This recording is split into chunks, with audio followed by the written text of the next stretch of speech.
Bon, pour commencer notre exploration d'aujourd'hui, imaginons un instant deux groupes de jeunes athlètes. Disons qu'ils pratiquent le même sport, avec le même nombre de coéquipiers et exactement pendant la même durée. Ouais, et sur la même surface de pelouse en plus. Exactement. Et pourtant, au bout de 8 semaines, il y a un gouffre physiologique énorme qui se creuse entre eux. Le premier groupe a vu sa vitesse de pointe littéralement exploser, genre une accélération redoutable. Alors que le second groupe, pour le coup, n'a pas gagné la moindre fraction de seconde sur ses sprints. Rien du tout. Mais vraiment rien. Et la seule et unique différence entre ces deux groupes, accrochez-vous bien, c'est juste l'angle des lignes blanches peintes sur le gazon. C'est fou quand on y pense. Complètement. Donc aujourd'hui, notre mission, c'est de décortiquer cette espèce d'anomalie fascinante. On va essayer de comprendre, avec une clarté scientifique, comment la simple géométrie de notre environnement d'entraînement peut reprogrammer la physiologie humaine, la biomécanique et au final, les performances athlétiques globales. Parce qu'en fait, l'ergonomie de l'effort, ça dépasse de loin la simple idée de volume d'entraînement. C'est vraiment l'idée fondamentale que l'espace dicte la fonction. Et que cette contrainte spatiale, elle force le système nerveux et le métabolisme à trouver de nouvelles voies d'adaptation. Et pour plonger vraiment au cœur de ces mécanismes, on se base aujourd'hui sur une publication scientifique extrêmement rigoureuse. C'est un article intitulé, je cite, Can the pitch dimension influence the physical fitness adaptations induced by small-sided training programs added to regular in-field training, a randomized controlled study in youth soccer players? Ouais, un titre bien académique. Très académique, oui.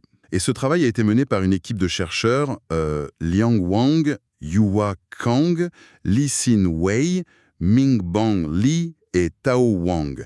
Ils sont affiliés à la Jilin University of China et à la Chengdu Dongshenggen Primary School. Tout à fait. Et c'est important de préciser que ça a été publié dans le très respecté Journal of Sports Science and Medicine en 2024. C'est du très récent. Du très frais, oui. Alors, pour poser un peu le cadre de cette expérience, de quoi on parle exactement? En fait, il faut s'intéresser à la méthode d'entraînement que ces chercheurs ont ciblée, ce qu'on appelle les jeux sur terrain réduits.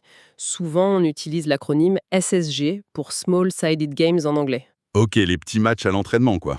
Voilà, c'est ça. En gros, ce sont des formats qui réduisent drastiquement l'espace de jeu et le nombre de joueurs par rapport à un vrai match classique sur grand terrain. C'est là que l'étude de Wang et de ses collègues devient hyper pertinente. Ouais, parce qu'elle isole une variable hyper spécifique que la plupart des entraîneurs, ils la modifient souvent au feeling, à l'instinct, quoi. Cette variable, c'est la forme géométrique de ce petit espace. Et ils n'y sont pas allés à moitié sur la rigueur. Ah non, ils ont mis en place un essai contrôlé randomisé.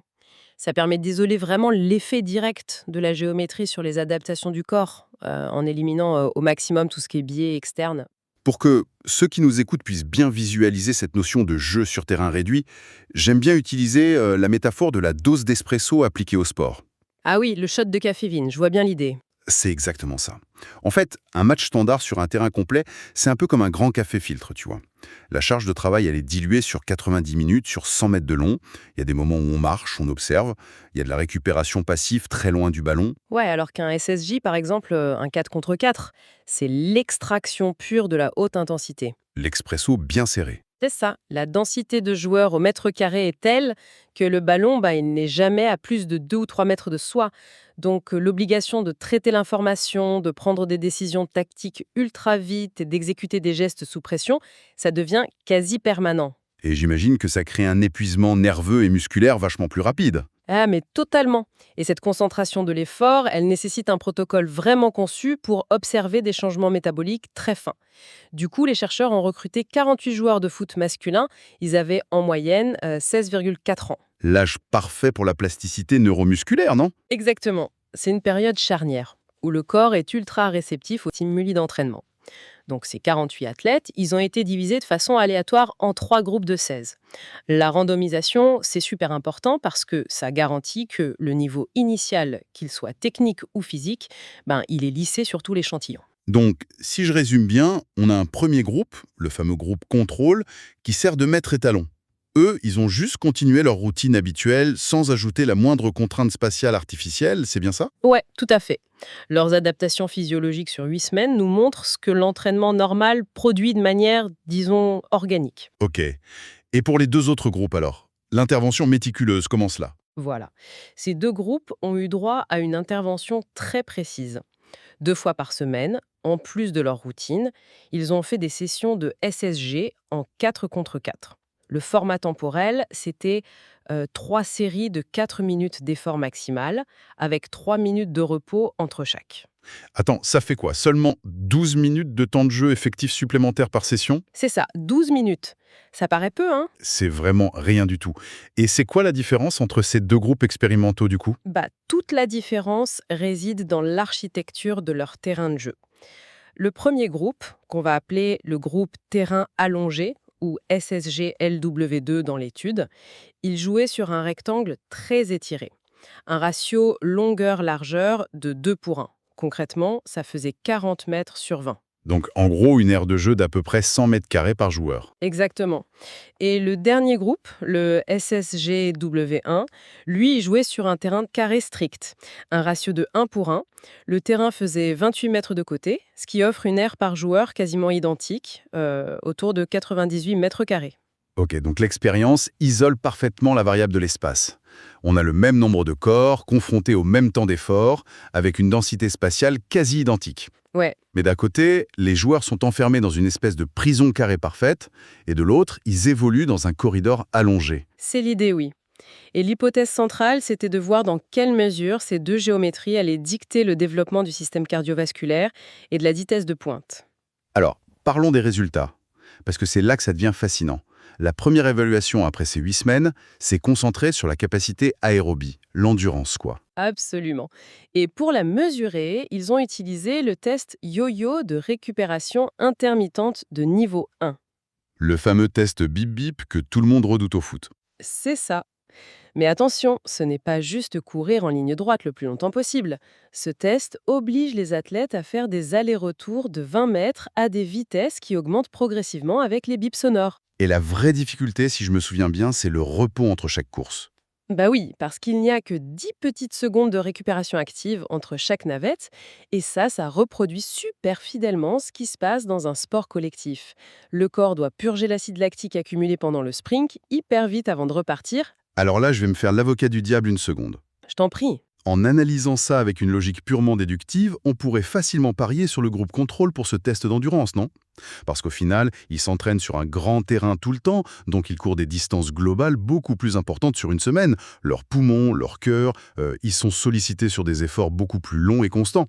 Je vois ce que tu veux dire. Bah oui, les joueurs qui sont confinés dans un espace réduit de 28 mètres de côté, en théorie, ils devraient développer une moins bonne endurance de fond. Eh ben, figure-toi que les données contredisent cette logique linéaire de manière assez spectaculaire. Les deux groupes qui ont eu les contraintes d'espace réduit ont littéralement écrasé le groupe contrôle sur ce test d'endurance. Ah ouais? À ce point-là, vraiment. Le groupe avec le terrain allongé a vu sa distance parcourue au test yo-yo bondir de 328,8 mètres en moyenne. Et le groupe sur le terrain carré a une amélioration presque similaire, avec 280 mètres de plus. Et le groupe contrôle dans tout ça? Le groupe contrôle, il a stagné. Ils ont enregistré une petite hausse de 10 mètres, ce qui, statistiquement parlant, n'est même pas significatif. Attends, c'est dingue. Le simple fait d'ajouter 24 minutes de jeu réduit par semaine a déclenché une augmentation de près de 300 mètres de tolérance à l'effort intermittent. Ouais, les chiffres sont impressionnants. Et pour comprendre comment une surface plus petite génère un moteur cardio plus puissant, il faut vraiment disséquer la biomécanique de ce qui se passe dans ces petits espaces. Parce que sur un grand terrain, au fond, la course est souvent linéaire, avec de grandes foulées fluides qui permettent au cœur de trouver une sorte de rythme de croisière. Tout à fait. Et le métabolisme engagé lors d'un 4 contre 4, il n'a rien à voir avec un rythme de croisière. Comme le ballon est toujours proche, le joueur est forcé de multiplier les accélérations brutales. Mais surtout, et c'est là le secret, les freinages intenses. Et les décélérations, Voilà, et cette phase de décélération, elle coûte un prix physiologique exorbitant au corps. Freiner la masse de son propre corps en mouvement, ça exige des contractions musculaires qu'on appelle excentriques. les fameuses SCO, celles qui donnent d'horribles courbatures le lendemain. Exactement. En fait, les fibres musculaires s'allongent tout en produisant de la force pour absorber l'inertie. Ça crée beaucoup plus de micro-lésions et ça demande une dépense d'énergie massive par rapport à quelqu'un qui court juste à vitesse constante. Et comme le jeu est hyper dense, il n'y a aucun répit pour reprendre son souffle. C'est l'essence même de l'entraînement par intervalle à haute intensité, le fameux HIIT, non? C'est tout à fait ça. Le cœur subit des pics d'activité vertigineux, puis essaye de récupérer sur des temps hyper courts. Et donc les données de ce test yo-yo nous prouvent que l'architecture du terrain, qu'elle soit carrée ou rectangulaire, elle n'a pas d'influence majeure sur le développement aérobie. Tant qu'on est enfermé dans un espace réduit et dense, le cycle infernal de démarrage-freinage fait le job, pour le cardio. Exactement. L'athlète s'adapte massivement au niveau cardiovasculaire, peu importe la forme de la boîte. Du coup, ça nous amène naturellement à la deuxième grande question. S'il n'y a pas de différence notable entre le carré et le rectangle pour l'endurance, on pourrait se demander pourquoi les coachs devraient s'embêter avec ça. Et c'est là que la géométrie dévoile tout son pouvoir, sur la vitesse pure. C'est ça. Au niveau des tests de sprint, l'angle des lignes blanches change absolument tout. Pour bien visualiser la biomécanique du truc, on peut reprendre notre terrain carré de 28 mètres sur 28. Son ergonomie, ça m'a fait penser à une piste d'auto-tamponneuse. C'est une super image. L'espace est symétrique, ultra concentré, les déplacements se font dans toutes les directions, on fait 2 pas en avant, on pivote, on recule, on part sur le côté, on se tamponne presque. À l'inverse, le terrain rectangulaire de 40 mètres sur 20, ça ressemble beaucoup plus à une piste de course de dragster. Ouais, avec un couloir plus étroit, mais une vraie ligne droite dégagée de grand soi. Voilà, une piste de décollage où la foulée peut enfin s'allonger à fond. Et j'imagine que cette différence structurelle, on la retrouve dans les chiffres du sprint. Ah, avec une précision mathématique même. Pour l'évaluation du sprint sur 30 mètres, qui est purement linéaire et mesuré avec des cellules photoélectriques ultra précises, les résultats sont clairs. À la fin des 8 semaines, seul le groupe qui s'est entraîné sur la fameuse piste de dragster, donc le terrain allongé, a montré une amélioration vraiment significative. De combien on parle? Ils ont amputé leur temps de référence de 0,092 secondes. Et les autres? Ni le groupe contrôle, ni le groupe qui s'est épuisé sur le terrain carré n'ont réussi à devenir plus rapides. Zéro amélioration significative. C'est fou. Bon, pour beaucoup de gens qui écoutent, 0,092 secondes, ça doit paraître purement anecdotique, genre le battement d'un cil. Mais dans le contexte d'une course de 30 mètres, dans le sport de haut niveau, c'est un vrai gouffre. C'est littéralement la différence entre le bout de la chaussure qui touche la balle en premier ou qui tape dans le vide. C'est le mètre d'avance qui fait exploser une ligne défensive. Totalement. C'est énorme sur un terrain. Mais ce qui me perturbe, c'est que le groupe sur le terrain carré s'est épuisé avec la même intensité métabolique, on vient de le voir avec le cardio. Alors pourquoi leur système nerveux central, lui, n'a pas débloqué cette vitesse supérieure? La réponse, elle se trouve quand on décompose la mécanique d'un sprint. En gros, pas la phase d'accélération, où le corps lutte contre l'inertie en produisant de la puissance pure, et ensuite la phase de vitesse maximale, où la fréquence et l'amplitude de la foulée sont au top. Ok, je vois. Le problème, c'est que sur un terrain carré de seulement 28 mètres de côté, la physique t'empêche tout simplement d'atteindre cette deuxième phase. Le temps que le joueur finisse d'accélérer, il est déjà au bord du terrain, donc il doit commencer à freiner. Ah d'accord, donc le système neuromusculaire est piégé dans une boucle perpétuelle, il fait que d'accélérer et de freiner. Exactement. Le corps n'est jamais exposé au véritable stimulus de la vitesse de pointe. Et il faut savoir que le corps humain, c'est un économiste redoutable. Il n'alloue des ressources et ne crée des adaptations que s'il est vraiment forcé de le faire. S'il n'a pas la place de passer la 5e vitesse, il va pas s'amuser à optimiser ses fibres musculaires à contraction rapide juste pour le plaisir. Voilà, c'est le fameux principe de la spécificité de l'entraînement. Sans l'exposition répétée à de très hautes vitesses, l'architecture musculaire liée au sprint, elle ne bougera pas.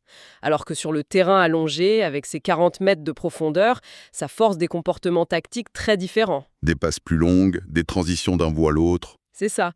Les joueurs ont littéralement cette fameuse piste de décollage pour atteindre leur vitesse maximale. L'architecture de la zone, elle dicte la géométrie des passes, qui dicte la biomécanique de la course, qui va finalement forcer le recrutement neuronal pour améliorer le sprint. C'est une chaîne de causalité absolument fascinante. Mais bon, la méthode scientifique, ça exige aussi de ne pas s'émerveiller aveuglement sans chercher un peu la faille. Évidemment, il y a toujours des limites. Voilà. Et si on regarde le protocole d'un œil critique, il y a quand même un déséquilibre qui saute aux yeux. Les 2 groupes expérimentaux, ils ont bénéficié de 24 minutes d'entraînement sous haute intensité de plus par semaine que le groupe contrôle. Du coup, comment on peut être absolument certain que l'amélioration du cardio, par exemple, ne vient pas juste de ce surplus temps, plutôt que du format spécifique du terrain réduit? C'est une excellente remarque. Et d'ailleurs, la section dédiée aux limites de l'étude détaille précisément cette question. Les auteurs eux-mêmes reconnaissent que ce volume d'entraînement différencié complique l'analyse pour les gains aérobie par rapport au groupe contrôle. Ils ont l'honnêteté de le dire, c'est bien. Ouais. Mais par contre, l'argument de la géométrie, lui, il reste irréfutable quand on compare les deux groupes expérimentaux entre eux. Bah oui, parce que eux, ils ont eu exactement le même temps de jeu en plus. Exactement. Même volume, même temps d'effort, même repos. Donc la divergence flagrante de leurs résultats sur le sprint de 30 mètres, ça prouve vraiment hors de tout doute que c'est l'aménagement de l'espace qui a fait la différence. D'accord. Et cette transparence de la part des chercheurs, ça mène vers une autre limite de l'étude, peut-être plus ancrée dans la technologie moderne. Ils soulignent l'absence de recueil de données sur la charge interne. C'est une distinction clé en physiologie, ça. Complètement. Parce que là, l'étude s'appuie sur la charge externe, c'est-à-dire le chronomètre sur un sprint ou la distance finale sur le test yo-yo.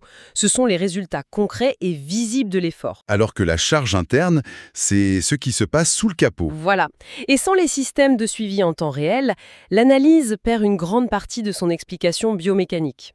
Aujourd'hui, on le sait, les pros sont équipés de boîtiers GPS entre les omoplates et de moniteurs de fréquence cardiaque. Ouais, les fameuses brassières qu'on voit sous les maillots. C'est ça. Ces outils, ils mesurent le coût biologique invisible. Ils comptent les micro-accélérations, ils tracent la fréquence cardiaque dans le rouge à la seconde près. Sans ça, les chercheurs constatent que le joueur court plus vite à la fin, mais ils ne peuvent pas certifier exactement comment ces cellules ont géré le stress sur les 8 semaines pour en arriver là. C'est sûr qu'on rate une partie du film. Et il y a une autre limite structurelle dans cette expérience qui concerne la temporalité de l'effort. Pendant 2 mois entiers, le protocole il n'a pas bougé d'un centimètre. Toujours le même terrain de 40/20 ou 28/28 et toujours des séries de 4 minutes. Et le problème avec ça, c'est que le corps s'habitue très vite. Bah oui, le dogme central du sport, c'est la surcharge progressive. Si on ne modifie pas l'intensité ou la taille du terrain au fil des semaines, la courbe de progression des joueurs, elle a sûrement plafonné bien avant le dernier jour de l'étude. C'est une restriction méthodologique qu'ils reconnaissent, ouais. Tout comme le spectre très ciblé des tests physiques qu'ils ont choisi à la fin. Ils se sont vraiment focalisés sur l'axe linéaire avec le sprint droit et la course navette. Ce qui laisse complètement dans l'ombre les bénéfices cachés de notre fameuse piste d'autotamponneuse, le terrain carré. Exactement. C'est une déduction super juste. Sur le terrain de 28 mètres de côté, la demande pour les changements de direction, elle est poussée à son paroxysme. L'agilité latérale, l'équilibre quand on est bousculé, les petits pivots hyper secs. Tout ça, il est très probable que le système nerveux de ces joueurs-là se soit super bien adapté à la force latérale. Mais comme les chercheurs n'ont pas inclus de tests d'agilité ou de force réactive, avec des sauts dans leur batterie de tests post-intervention, cette métamorphose potentielle, elle reste invisible dans les données publiées. Ça reste une hypothèse fantôme. Mais bon, même si on n'a pas la cartographie complète de toutes les adaptations possibles, la distillation des données qu'on a là aboutit quand même à une recommandation super limpide pour les préparateurs physiques. Ah oui, le consensus est très clair, hein. Face au manque de temps chronique à l'entraînement, il faut s'orienter vers le format rectangulaire. Le terrain allongé, c'est vraiment l'outil ergonomique ultime. Ça offre le compromis physiologique parfait. L'espace est assez restreint pour forcer les joueurs à taper dans leur cardio, donc on construit une endurance redoutable. Et en même temps, son étirement offre l'espace biomécanique indispensable pour déclencher l'adaptation du sprint. C'est magnifique. L'ingénierie du rectangle force biologiquement le corps à développer les 2 moteurs de la performance en même temps. C'est vraiment la maîtrise de ces dimensions géométriques qui permet au coach de sculpter les réponses métaboliques sans avoir à rajouter des heures et des heures de séance. Donc l'optimisation, elle passe par le design intelligent de l'espace, pas juste par l'accumulation de fatigue.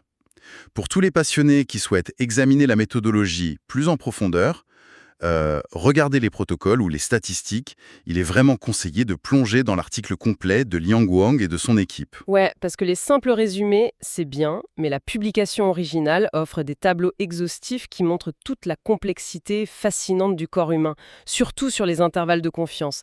Il n'y a rien de tel que la source primaire, hein. Tout à fait. C'est d'ailleurs le moment idéal pour rappeler à tous ceux qui nous écoutent de s'abonner à la chaîne et d'activer les notifications. L'objectif, c'est vraiment de s'assurer de ne rater aucune de nos futures sessions d'analyse où on traduit la science complexe en principe mécanique applicable. La science du sport avance super vite et comprendre tout ça, c'est un vrai avantage intellectuel. C'est clair. Alors, avant de se quitter, cette histoire de géométrie de la performance, ça m'a poussé vers une réflexion beaucoup plus large. Et je voulais la partager. On vient de voir comment une simple ligne blanche décalée de quelques mètres, comment un petit peu d'espace en longueur et moins en largeur, ça impose une refonte totale de la vitesse et de la biologie d'un athlète en seulement 2 mois. La biologie s'adapte à la boîte dans laquelle on la met, inexorablement. Exactement. Et du coup, la question qui se pose et qui dépasse largement le cadre du sport, c'est de se demander dans quelle mesure l'architecture invisible de nos propres environnements quotidiens conditionne totalement à notre insu le potentiel de nos corps et de nos esprits. C'est une vraie bonne question, ça. Quand on y pense. La disposition de l'open space dans lequel on passe nos journées, l'étroitesse des rues de nos villes ou la simple distance entre la machine à café et notre bureau. De quelle capacité physique inexploitée ou de quelle faculté mentale de concentration on est en train de se priver au quotidien juste à cause de la géométrie des murs qui nous entourent. Une pensée à garder en tête la prochaine fois qu'on observera l'architecture de